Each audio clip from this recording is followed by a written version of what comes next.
অজু ভঙ্গ না হলে এক অজুতে পরপর 2 ওয়াক্ত নামাজ পড়া উত্তম নাকি বারবার অজু করে নামাজ পড়া উত্তম? নিজের ছোট বাচ্চাদের মারধর করলে কি গুনাহ হবে? ব্যাংক থেকে প্রাপ্ত সুদ দিয়ে কি ঋণগ্রস্ত ব্যক্তিকে সাহায্য করা যাবে? ব্যাংক থেকে প্রাপ্ত সুদ নিজে না নিয়ে অপরকে সাহায্য করব এমন উদ্দেশ্যে কি সুদী ব্যাংকে টাকা রাখা যাবে? আমরা জানি যে মেয়েদের পিরিয়ড চলাকালীন সময় কোরআন শরীফ তেলাওয়াত করা যায় না। সেক্ষেত্রে যে আমলগুলো আমরা প্রতিদিন করি, যেমন সূরা বাকারার শেষ 2 আয়াত, সূরা মুলক, সূরা ইয়াসিন পড়ার বিধান কি? চুল কেটে গোসল না করে নামাজ পড়া যাবে কি? জুমার দিন মসজিদে খুতবা পড়ার সময় মহিলারা বাসায় নামাজ পড়তে পারবে কি? হেদায়েত পাওয়ার উপায় কি? ফরজ গোসল সঠিক নিয়ম বলবেন। ঠিক, আমি আল্লাহকে কেমনে সন্তুষ্ট করব? আমার তো ইসলামের অনেক বিষয় সম্পর্কে জানি না। পরপুরুষের কুনজর থেকে রক্ষা পাওয়ার কোনো আমল আছে কি? আর দেরি না করে চলুন আপনাদের জিজ্ঞাসার জবাবের আলোকিত ভুবনে আমরা প্রবেশ করি। এমডি আলামিন হোসেন লিখেছেন, ফরজ গোসল সঠিক নিয়ম বলবেন। ঠিক, ফরজ গোসলের সঠিক নিয়ম হলো শরীর বা কাপড়ের কোথাও নাপাক থাকলে সেই জায়গাটা আগে ধুয়ে ফেলতে হবে। এরপরে আপনি কুলি হাত ধোবেন কবজি পর্যন্ত 3 বার, এরপরে কুলি করবেন গড়গড়া করে, এরপরে নাকে পানি দিবেন ভালো করে, তারপরে মুখ ধোবেন, হাত ধোবেন, এরপরে পুরো শরীরে পানি ঢেলে গোসল করবেন। আসার সময় 2 পাও ধুয়ে বের হয়ে চলে আসবেন। এটাই ফরজ গোসলের সুন্নাহসম্মত পদ্ধতি। ক্যান্ডেলা আইডি থেকে আপনি লিখেছেন, বাবার জমির পরিমাণ থেকে মেয়েরা যদি ইচ্ছাকৃতভাবে ভাগ না নেয় তাহলে তার ভাইদের কি গুনাহ হবে? মেয়েরা যদি ইচ্ছাকৃতভাবে না নেয়, তাদের থাকার কারণে তারা ভাইদের জন্য ছাড় দিয়ে দিছে, সন্তুষ্ট চিত্তে সম্পূর্ণ কোনো পরিবেশের দ্বারা প্রভাবিত হয়ে না, তাহলে সেক্ষেত্রে সেটা জায়েজ আছে, কোনো অসুবিধা নেই, ভাইদের গুনাহ হবে না। বাবু আর সাদুজ্জামান আপনি লিখেছেন, চুল কেটে গোসল না করে নামাজ পড়া যাবে কি? চুল কাটার পর যদি আপনি গোসল না করেন তারপর নামাজ পড়তে পারেন, কারণ চুল কাটার পরে গোসল ফরজ হয় না। তবে হ্যাঁ, চুল কাটার পর চুল পড়তে পারে, বিশেষ করে মসজিদে যখন যাবেন মসজিদ নোংরা হতে পারে, সেজন্য আপনি যদি ভালো করে পরিষ্কার করেন মাথাকে, যে কোনো চুল পড়বে না, ঝরবে না, 1-2টা পড়তে পারে কিন্তু নর্মালি কোনো চুল পড়বে না, এরকম যদি আপনি সেটাকে ভালো করে ঝেড়ে নিতে পারেন, তাহলে আপনি গোসল করা ছাড়াও নামাজ পড়তে পারেন। বিশেষ করে অনেক সময় দেখা যায় চুল কাটার পরে এখন আমি গোসল করতে গেলে জামাত ছুটে যাবে, তাহলে আপনি জামাতকে অগ্রাধিকার দিয়ে গোসলকে বিলম্ব করবেন। চুল কাটলেই গোসল করতে হবে এমনটি বাধ্যতামূলক নয়, তবে আল্লাহর ঘর যাতে নোংরা না হয় সে দায়িত্ব আপনাকে নিতে হবে, অন্যথায় গোসল করে পুরো ফ্রেশ হয়ে তারপরে যাবেন। এমনি মনিরুর রহমান আপনি লিখেছেন, ব্যাংক থেকে প্রাপ্ত সুদ দিয়ে কি ঋণগ্রস্ত ব্যক্তিকে সাহায্য করা যাবে? ব্যাংক থেকে প্রাপ্ত সুদ নিজে না নিয়ে অপরকে সাহায্য করব এমন উদ্দেশ্যে কি সুদী ব্যাংকে টাকা রাখা যাবে? খুবই সুন্দর একটি প্রশ্ন। আমাদের অনেক ভাইয়েরা সুদী ব্যাংকে টাকা রেখে থাকেন এই উদ্দেশ্যে যে সেখানে টাকা রেখে যে লভ্যাংশটা আসে আমি ভোগ করবো না, গরিব দুঃখীকে দান করব। তাহলে আপনার দারিদ্র্য বিমোচন হলো, গরিব উপকার হলো, আমি তো আর হারাম খেলাম না। এটি সম্পূর্ণ ভুল একটি পন্থা। কারণ আল্লাহ রাব্বুল আলামিন রিবাকে হারাম করেছেন। আল্লাহ বলেছেন, আহাল্লাল্লাহুল বাই' ওয়া হাররামার রিবা, আর আল্লাহ তাআলা রিবা বা সুদকে হারাম করেছেন। এখানে খাওয়াকে হারাম, যদি অন্যান্য জায়গাতে সুদ খাওয়ার কথা আল্লাহ বলেছেন, কিন্তু এখানে খাওয়ার কথা বলেন, এখানে আমভাবে সাধারণভাবে বলেছেন সুদকেই আল্লাহ তাআলা হারাম করেছেন। তার মানে সুদের যে কারবার করলেন, সুদকে আপনি সুদের চুক্তি করলেন, তার মানে সে আপনাকে সুদ দিবে, আপনি নেবেন, এই মর্মে আপনি তার সাথে যে চুক্তি করলেন, আপনি সুদকে মেনে নিলেন, আপনি সুদের মধ্যে জড়িয়ে গেলেন, এরপর সেটা আপনি খাচ্ছেন না, সেটা পরের বিষয়। তো এটি জায়েজ নয়। যদি ব্যাপারটা এরকম হতো যে আপনি আগে জড়িয়ে গেছেন, এখন বের হয়ে আসার জন্য আপনাকে সময় নিতে হচ্ছে, বা আগে থেকে চুক্তি ছিল সেই অনুযায়ী আপনার কাছে ইন্টারেস্ট চলে আসছে, সুদ চলে আসছে, এখন সেটা কি করবেন? তো সেটা আপনি গরিব দুঃখীকে দান করে দিবেন। কিন্তু ইচ্ছাকৃতভাবে ঠান্ডা মাথায় আপনি চুক্তি করে সুদ নিবেন, নিয়ে তারপর গরিব দুঃখীকে দান করবেন, এমনটি করার সুযোগ নেই, জায়েজ নেই। এরকম যদি হয় তাহলে আর সুদ বলতে কিছু থাকবে না, কারণ মানুষ তখন সেটা নিয়ে নিজের গরিব আত্মীয় স্বজনদের কিন্তু 12 মাস দিতে হয়, সেগুলো দিবে।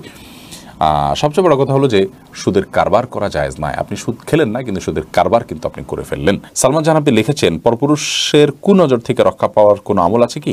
পরপুরুষের কুনজর থেকে রক্ষা পাওয়ার জন্য নিজেকে পর্দার মধ্যে আবৃত করতে হবে। শরীয়তের পর্দার যে নীতিমালা আছে, গাইডলাইন আছে, সেটা ফলো করতে হবে। নিজের সৌন্দর্যকে ঢেকে রাখার চেষ্টা করতে হবে, এবং আপনার যথাসম্ভব কি বলে এটাকে, নিজের কণ্ঠ, নিজের রূপ লাবণ্য, নিজের সৌন্দর্য, এগুলো সবগুলোকে সুপ্ত রাখার চেষ্টা করতে হবে। এটাই হলো বদনজর এবং কুদৃষ্টি পুরুষের, এটা থেকে নিজেকে বাঁচিয়ে রাখার সর্বোত্তম উপায়। এর পাশাপাশি আপনি আল্লাহর কাছে পানা চাইবেন সাধারণভাবে, বিশেষ কোনো দোয়া আছে বলে আমার জানা নেই, তবে আপনার আমল হলো সেটাই, যেটা হলো সতর্কতামূলক। শারমিন নাইম লিখেছেন, জুমার দিন মসজিদে খুতবা পড়ার সময় মহিলারা বাসায় নামাজ পড়তে পারবে কি? জুমার দিন মসজিদে খুতবা চলুক কিংবা তার আগে হোক বা পরে হোক, ওয়াক্ত শুরু হয়ে গেছে জোহরের, যে কোনো সময় মায়েরা বাসায় নামাজ পড়তে পারবেন।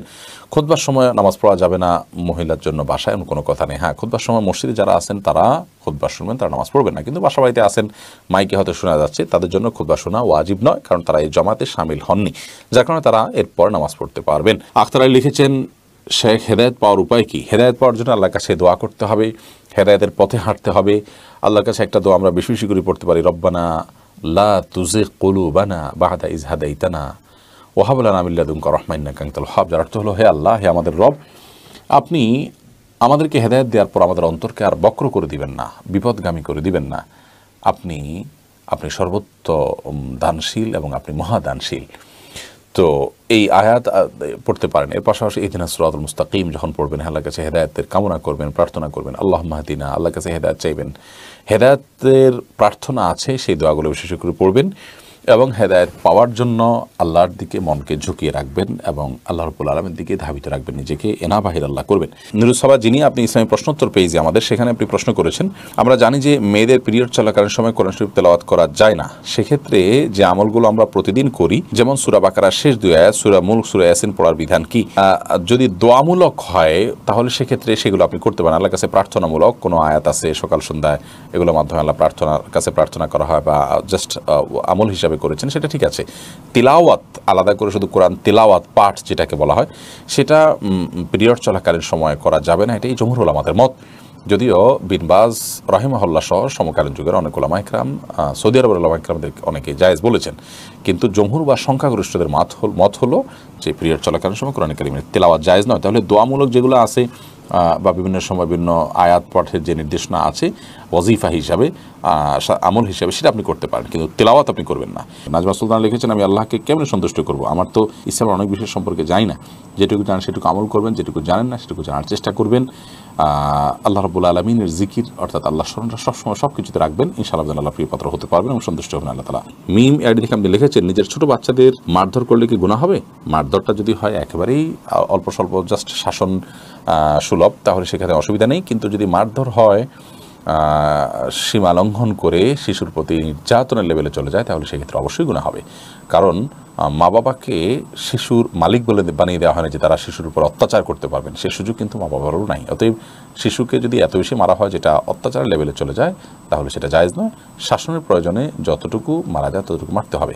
শিশুদের প্রহারের ব্যাপারে আমার একটা ভিডিও আছে, যে দেখে নিতে পারেন। সেখানে রাসূল আকরাম সাল্লাল্লাহু আলাইহি ওয়াসাল্লামের হাদিসের আলোকে কয়েকটা মূলনীতি বলা আছে। তার মধ্যে একটা মূলনীতি হলো, সাধারণত শাস্তি স্বরূপ শুধু শিশু নয়, এটা অন্য যে কারোর জন্য প্রযোজ্য, শরীয়তে যে হদ বা বিভিন্ন পাপের যে দণ্ড রাখা হয়েছে, সর্বনিম্ন 10 বেত্রাঘাত, এই দণ্ড যেন ক্রস না করে, তাহলে আল্লাহর দণ্ডের উপরে আপনার শাসন যেন ক্রস না করে। 2, 4, 5টা বাড়ি দিলেন, সেটা আবার ওই যে আপনার শরীয়তে যে বেত্রাঘাত করতে বলা হয়েছে সেই মাপের যেন না হয়। আর শিশুদের ক্ষেত্রে তাদের তাদের সহ্য ক্ষমতা নিশ্চয়ই অনেক কম, বিধায় সেই দিকটা বিবেচনা করে তাদের শরীরে আঘাত পড়ে, তারা ব্যথা পায় এবং কষ্ট পায়, অসুস্থ হয়ে পড়ে। অনেক মা বাপ এরকম জুলুম করেন, সেরকম মারধর করা অবশ্যই গুনাহের কথার জন্য তারা আল্লাহর কাছে জবাবদিহি করতে হবে। আন্তরিক আইডি থেকে আপনি লিখেছেন ইউটিউবে, অজু ভঙ্গ না হলে এক অজুতে পরপর 2 ওয়াক্ত নামাজ পড়া উত্তম নাকি বারবার অজু করে নামাজ পড়া উত্তম? বিশেষত শীতকালে প্রশ্নের প্রাসঙ্গিকতা বেশি। খুবই সুন্দর প্রশ্ন। অজু প্রত্যেক ফরজ সালাতের জন্য আলাদা আলাদা করে করাটা অধিকতর উত্তম এবং সুন্নাহ। কারণ নবী করিম সাল্লাল্লাহু আলাইহি ওয়াসাল্লাম সাধারণত প্রত্যেক ওয়াক্তের জন্য আলাদা আলাদা করে উজু করতেন এবং ওই ওয়াক্ত সালাতের জন্য আপনার আন্তরিকতা, আপনার বিশেষ মনোযোগ, আপনার বিশেষ প্রস্তুতি আছে, এই বিষয়টিকে প্রমাণ করবে আপনার পৃথকভাবে এর জন্য অজু করে প্রস্তুতি গ্রহণ করার মাধ্যমে। যার কারণে প্রত্যেক নামাজের জন্য আলাদা করে উজু করাটা উত্তম। তবে এক উজুতে একাধিক ওয়াক্ত সালাত কেউ পড়তে চাইলে সেটাও জায়েজ আছে। নবী করিম সাল্লাল্লাহু আলাইহি সাল্লাম সেটিও করেছেন, বুখারীর এক হাদিস থেকে বোঝা যায়। ওমর রাদিয়াল্লাহু তাআলা আনহু জিজ্ঞাসা করেছেন, ইয়া রাসূলুল্লাহ, আপনারা তো সাধারণত এরকম করতে দেখি না। তখন নবী করিম সাল্লাল্লাহু আলাইহি সাল্লাম বলেছেন যে এটা আমি ইচ্ছাকৃতভাবেই করেছি। তাহলে বোঝা গেল নবী করিম সাল্লাল্লাহু আলাইহি সাল্লামের সাধারণ আমল ছিল যে তিনি নিয়মিত প্রত্যেক ওয়াক্তের জন্য আলাদা উজু করতেন বেশিরভাগ ক্ষেত্রেই, তবে মাঝে মধ্যে এক উজু দিয়ে একাধিক ওয়াক্ত পড়তেন। অতএব এক উজু দিয়ে কয়েক ওয়াক্ত সালাত আদায় করলে তাতে উজু নামাজ হয়ে যাবে, কোনো অসুবিধা নেই। উত্তম হলো পৃথক পৃথক উজু করা প্রত্যেক ওয়াক্তের জন্য। ইউটিউব চ্যানেল সাবস্ক্রাইব করতে ভুলবেন না।